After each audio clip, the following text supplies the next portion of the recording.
everyone.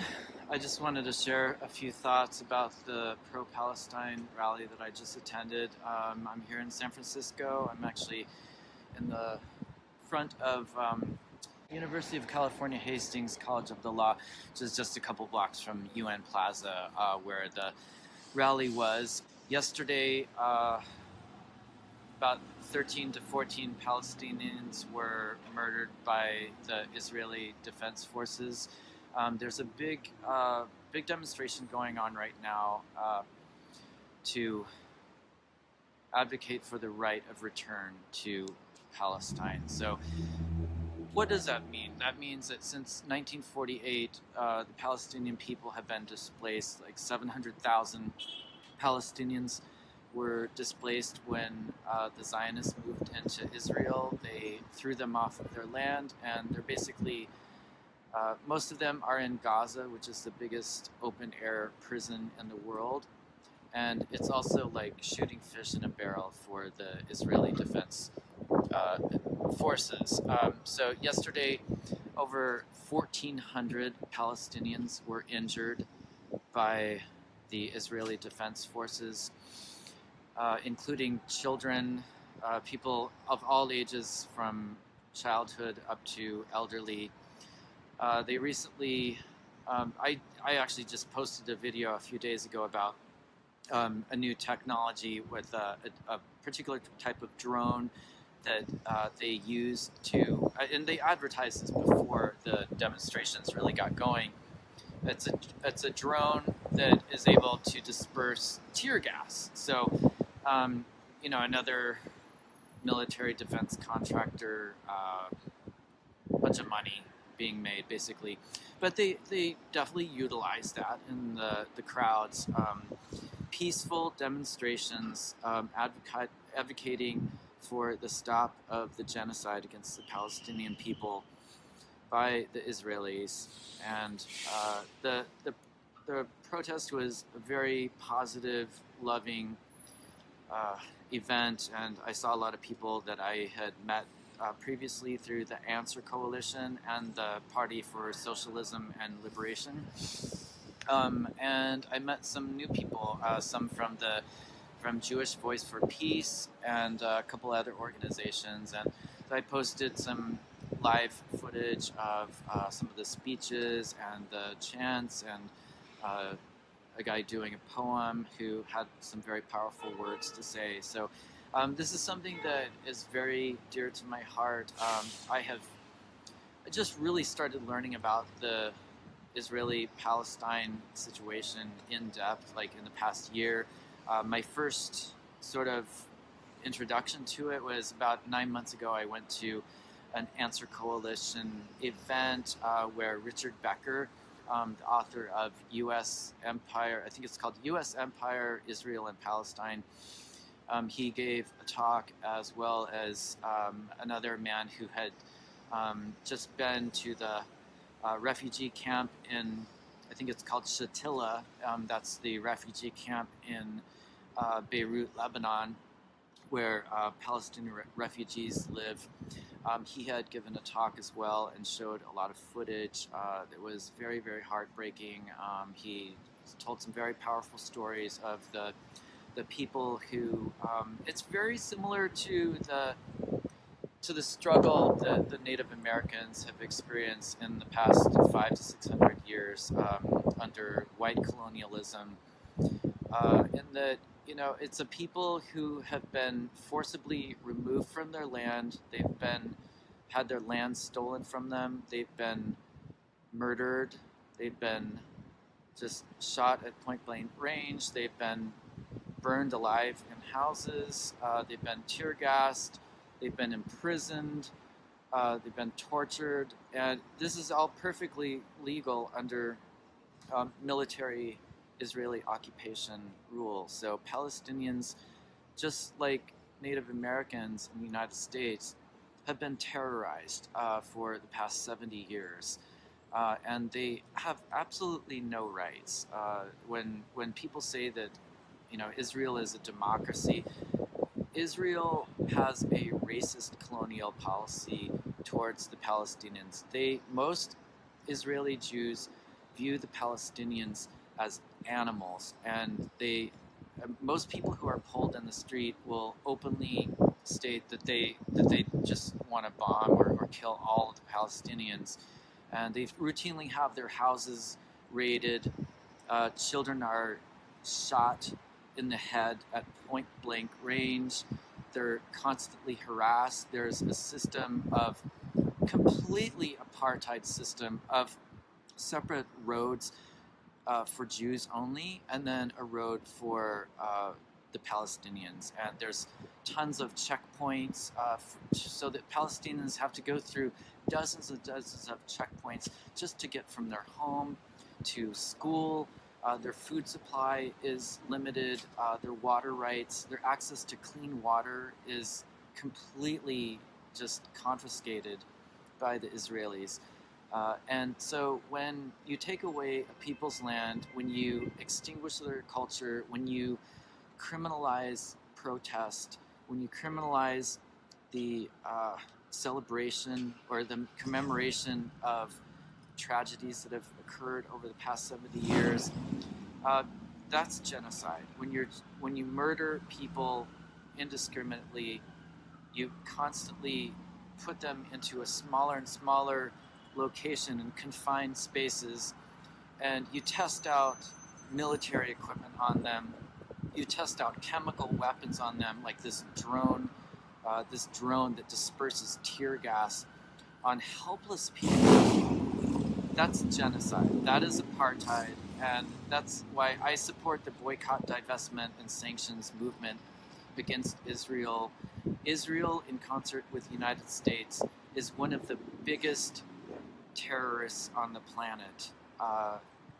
United States and Israel, along with European imperial powers, have established a racist colonial state in what is currently called Israel. And that started over 100 years ago, and it was settled by European Zionists who basically wanted to just exterminate all the Palestinians. So, I did a lot of research in high school and in college about the Jewish Holocaust, and that's something that was always a very important topic for me. But this is an example of the oppressed and people who have had genocide perpetrated against them turning into the perpetrators of genocide against the Palestinians. And it's all based on racism. It's all based on colonial, settler, superiority, white supremacy. I mean, Israel is a bunch of white supremacists. They just believe the Palestinians are subhuman, and they have no plans to give them any rights in the future. And so the massacre that happened yesterday, again, at least 14 Palestinians were murdered in cold blood by the Israeli Defense Forces. And this is the same thing that happens in the United States of America. Every single time a black or brown, unarmed man or woman is shot in the back, nothing happens to the police. Absolutely nothing happens to the police. And this just keeps happening again and again and again. And what happens is, if the perpetrators of racist violence never get held to account, guess what? The next person who wants to do that has permission to get away with it. They have permission to do it with impunity. Just, what was it, last week, Stephon Clark in Sacramento was shot in the back 20 times in his own backyard by the police. Now, they always try to spin this as, well, what was he doing? He was doing something criminal. I don't care what the person was doing. No person that has their back to you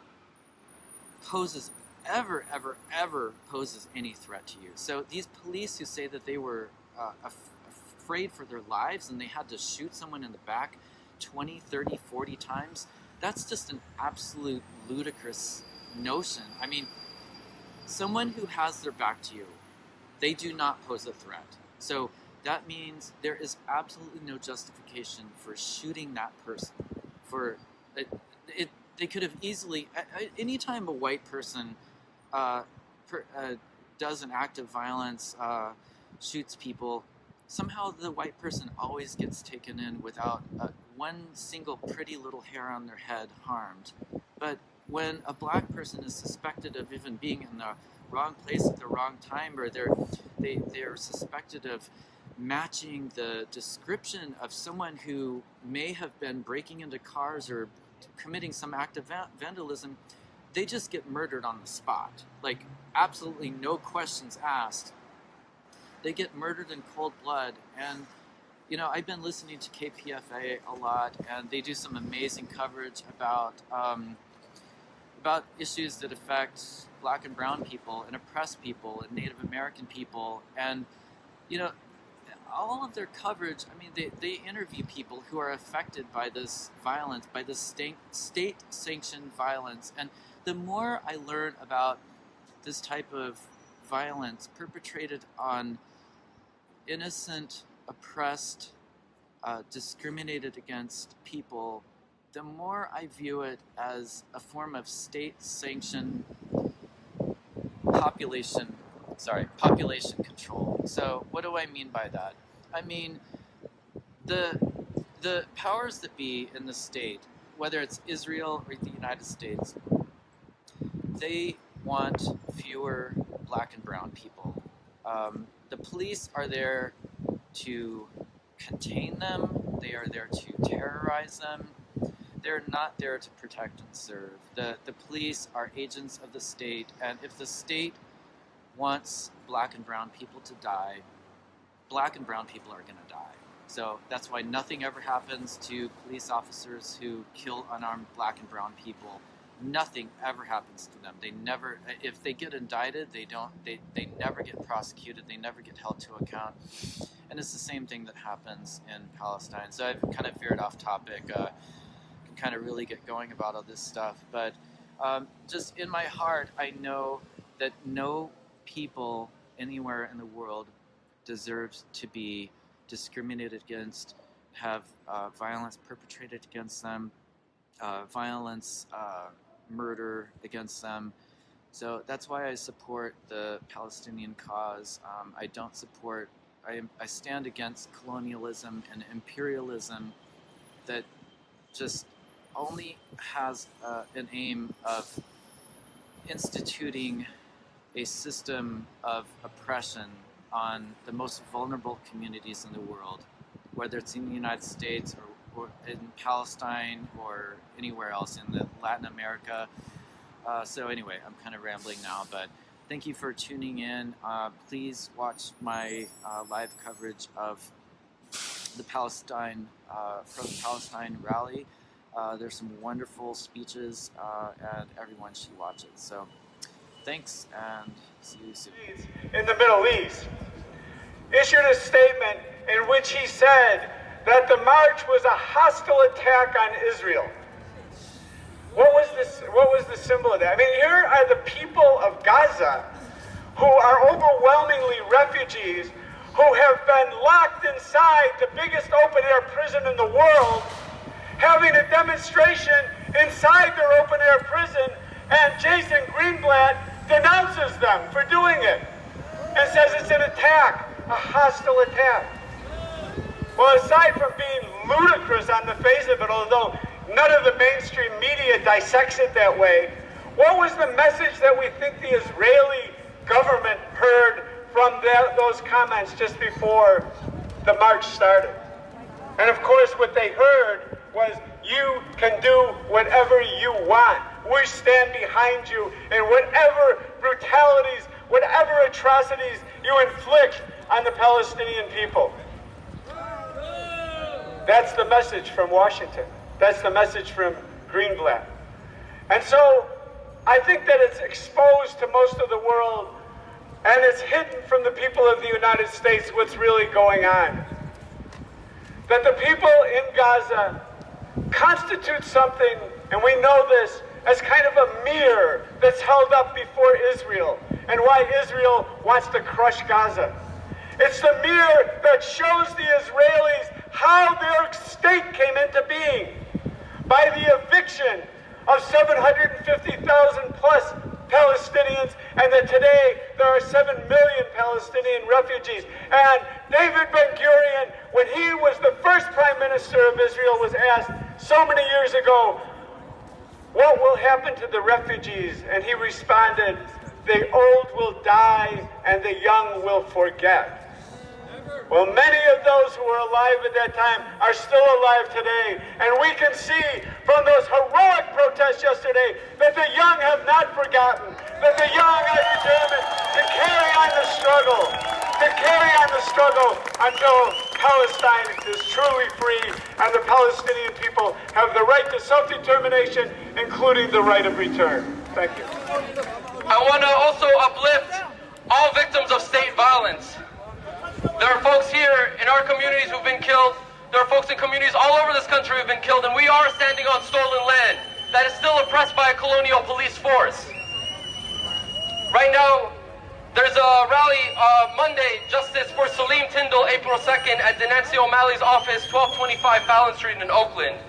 I also want to give a shout out for Stevan Clark, who was shot 22 times in the back by SAC PD, who also took place and won first place at the Urban Shield Convention. So we have the power to make a difference within our own communities to curb the power of Zionism, and overall that will stop the Zionist regime back home and affecting our people. And I appreciate you all standing here together.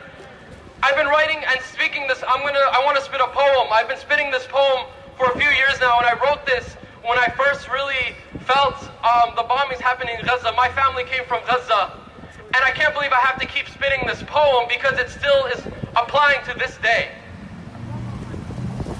This is for that kid in Gaza searching for Superman, who sees Apache copters dropping bombs that shake the land. Whoa, damn, this shit preposterous. Whoa, damn, this shit preposterous. Colonizer forces dropping bombs of white phosphorus. And in 1948 didn't hesitate to shoot, displace most of our population time and time from their roots. Then tried to hide the proof, looks like 1492, different place, different time, the same white supremacist rule. Now I'm living in a land where the land sees me as an enemy, no liberty. If you ought to be, then I guarantee that the FBI got an eye on the people who they satisfy. House arrest, stop and frisk, fund occupation through the colleges. BDS, yes, BDS, then they hit you with the claim you a terrorist? On the terror list, on the precipice, drone take out another nemesis. Weapons tested in the Gaza Strip, sold to our pigs and they copy it. What the fuck's seen every day? Views on the news getting us played. We gotta mobilize, we gotta organize, and if one dies, then another 10 will rise. We about return and liberation. Turtle Island of Palestine with self-determination. We'll replant every tree, rebuild every home. And until we see that day, our struggle lives on. Thank you.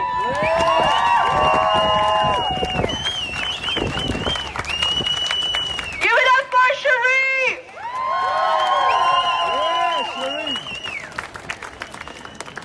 We're going to read the names of the martyrs.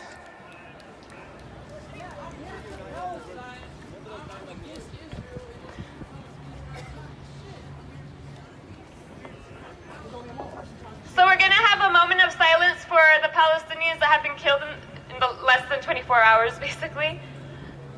Their ages range from young teens to late our elders, so we're going to respect them and give them this moment of silence. It's been 17 people have been killed so far and over 1,000 have been injured. Naji Abu Hajar, Muhammad Kamal al-Najir, Wahid Nasrallah Abu Samur, Amin Mansour Abu Mummar, Muhammad Naeem Abu Amir, Ahmed Ibrahim Ashur Oda, Jihad Ahmed Frena, Mahmoud Saadi Rahmi, Abdel Fatih Abdel Nabi, Ibrahim Salah Abu Shar, Abdel Qadir Marhi Al Hajri, Sari Walid Abu Oda, Hamdan Ismail Abu Ashma, Jihad Zuhair Abu Jammus, and Madir Al Sabah.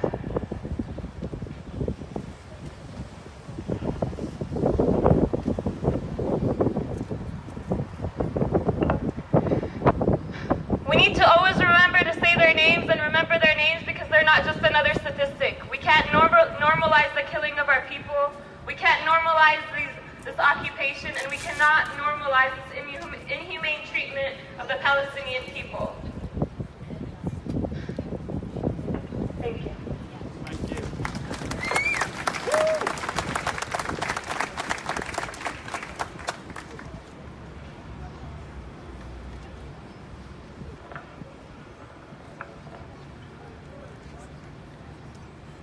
No justice, no peace. No justice, no peace. No justice, no peace. No justice, no peace. No justice, no peace. No justice, no peace. No justice, no peace. No justice, no peace. Stop the occupation now. Stop the occupation now. End the occupation now. End the occupation now. Up with Intifada. Up with Intifada. Intifada, Intifada. Intifada, Intifada. Give it up a round for yourselves.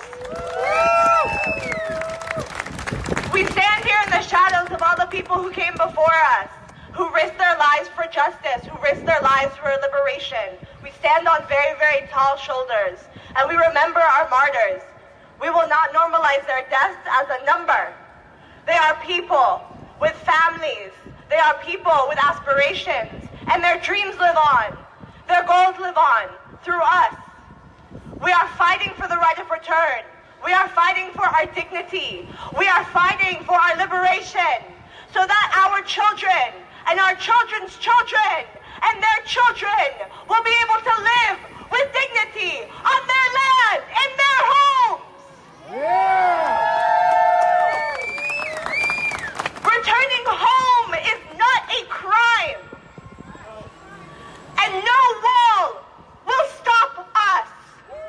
Because our bodies, our minds, and our future are our most powerful tools of change. And when we are massacred at point-blank range, when there are new copters, new missiles, new tools that are used against us, we as the international community will not be silent. We will not let it go without notice. So give it up for yourselves for being here. I'd like to invite Sarah up from iJam. Please give it up for Sarah. And Charlie. Hi, I'm Sarah Kirshner with the International Jewish Anti-Zionist Network. This is Harvey. We're a network of Jewish people committed to the full liberation of Palestine, the end of the Israeli colonial state, and the end of Zionism as a political project. We understand that Trump and Israel and their partners in Saudi Arabia and Europe and in other parts of the world are afraid of the Palestinian liberation struggle because it is at the heart of people's struggles for land, for dignity, against displacement, against gentrification, against apartheid, and against, at this point, the very destruction of the planet and life on it. We collectively stand against Zionism and with the Palestinian people because it's the right thing to do, but our very survival depends on it. Their survival is our survival, all of our survival. So long live the Palestinian struggle. From the river to the sea, Palestine will be free. May all peoples be free. Free! Free Palestine! Free Palestine! Free! Free Palestine! Free Palestine! End the occupation! End the occupation! End the occupation! End the occupation! We will not stop until they are gone!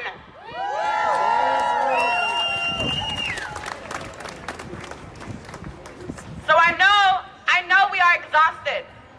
And I know this is tiring. And I know that time and time again, we need to prove that we matter and that Palestinian lives do not deserve to be massacred like this. And that other massacres in Eurocentric or United States or Western imperial countries are often given more attention than our own people. But it's up to us to keep fighting. It is up to us to push our narrative and to push the truth and be on the side of justice, that we will not let the media silence us. We will not let the world make us feel that we are nothing, because Palestinians will be free one day and justice will prevail for us. International solidarity is why we're here. Why Stephon Clark got shot, we will always stand up for our people. We always connect these struggles. We connect the struggles of police brutality to the Israeli government, to the United States government, to all Western imperial forms of oppression against our people, because our struggles are not separate. Our struggles are intertwined together, and that is why we will see a free Palestine in our lifetime. That is why we will see an end to police brutality against black and brown bodies in our lifetime. We will achieve collective struggle and liberation for all of our people. We fight for the world we want to envision in the future. We fight for the world we want to see for our children, for the next generation, so that they will learn this in history books and we will be able to say that we were there. The Zionist colonial forces want us to forget, but we will not. And that's why we keep reiterating this fact. We will not forget. We will not forget. We will not be silenced. After 70 years of occupation, we are still here. We are still here ready. We are still here stronger than ever to fight. And I know it's exhausting, but we give each other hope within our struggles, within our solidarity with each other. We give each other hope. We give each other strength to keep going and to keep going and to keep going, and we will not give up. So let's be loud, and let's honor our martyrs, and let's honor the people in Palestine that are putting their bodies on the line, and let's honor our people that have died for us, and let's honor the people that have hope for us in the diaspora to keep going, because solidarity is sometimes not enough, and we will continue to organize and struggle and keep going for our people.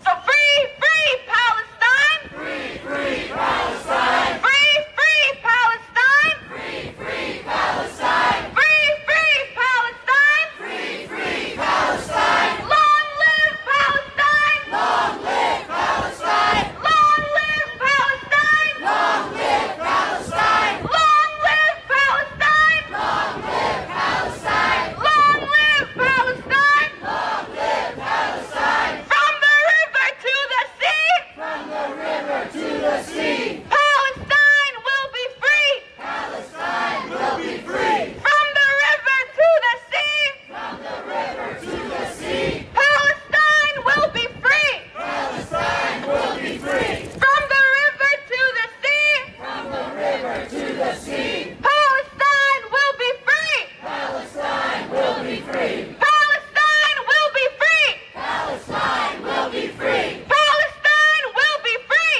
Palestine will be free! Give it up for yourself! Africa, first in the Gambia, then in Zambia, to try to rally support from African countries. But we were able to rally our comrades and to stop that. We know that Israel and Zionism is not a friend of Africa. It's not a friend of anybody on the planet. It is a scourge on the planet. It is imperialism. It sucks the blood of every place where it goes. So we stood firm, and we're proud to say that those conferences didn't happen. But we know that imperialism doesn't stop. It continues to come through the back door if it can't get through the front door, or to kick the door down and to try to get more support for its racist, imperialist, land-grabbing attitudes. So we say death to Zionism. We continue the struggle, and with our comrades here, the Palestinians in the Bay Area and throughout the world, we continue to try to educate the world about the real Zionism, about the real relationship that we should have to stop this attack against the Palestinian people. Palestinian people are strong. They set a solid example for all of us. And it's examples like this that help us to continue our struggle as African people. Because you know, at the African continent, everybody wants their hands on it. And if everybody has their hands on your land, why aren't your people uplifted? Because they're stealing. They're stealing and they're murdering the people in Africa just as they're doing in Palestine. And we will have none of that. Uplift the people. Long live the Palestinian struggle. Death to Zionism. Long live the African Revolution. Forward ever, backwards never.